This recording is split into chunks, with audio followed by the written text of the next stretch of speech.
The China market is now open for the import of U.S. milled rice. This is a huge deal for Louisiana and rice farmers. Kevin Birkin, president of the Jeff Davis Rice Growers Association, says this has been a work in progress for the last 10 to 20 years, and it's still going to be a work in progress. One issue they've been working with China in the last few years is the phytosanitary protocol to make sure the U.S. rice is free of all bugs. Christian Richard, a rice farmer with Richard Farms in Vermilion Parish, says there's only about 3 million acres of rice produced throughout the U.S., and of those 3 million acres, half of it's exported.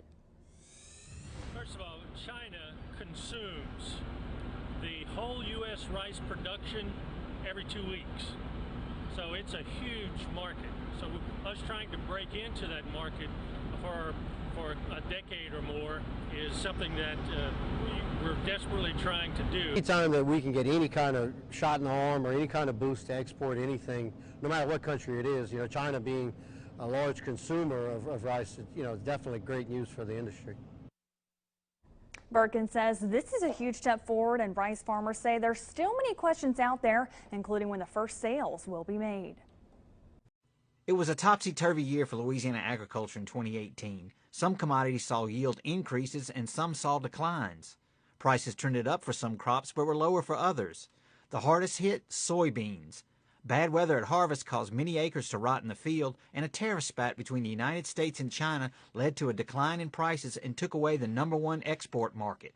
Experts believe there will be fewer soybean acres across the U.S., including Louisiana, next year. I think you're going to see some of those bean acres transition into corn and to a lesser extent maybe cotton. Again, the amount of those acres that go into cotton are going to be limited by the infrastructure capacity of the industry there. Corn acres were down in Louisiana, and so were the yields. The state averaged 170 bushels per acre, 14 bushels lower than last year. Corn prices averaged $3.60 per bushel, 25 cents higher than last year. Projections are for higher corn prices, which could lead to more acres in 2019. Market observers suggest a window of $4 to $4.25. That's going to be a range producers should keep their eye on. I think that's the price point where acres can be bought back in. Both cotton and rice in Louisiana saw higher yields, but a strong production year for rice in the U.S. led to lower prices, while cotton prices increased slightly.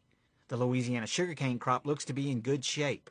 While sugar recovery is down from a record of 246 pounds per ton, the total tonnage of the crop is expected to exceed last year's tonnage. This year we're about 225. That's more in line with the 10-15 year long-term average of that.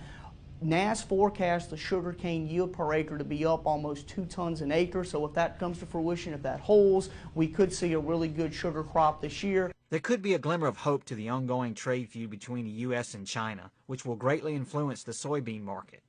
The big question right now with the trade talks coming out of the G20 summit, will China start to import U.S. soybeans? The biggest question is when and how much. Another pressure on soybean prices is that U.S. stocks are near 1 billion bushels, which is nearly twice as much as 2017. With the LSU Ag Center, this is Craig Gautreaux reporting.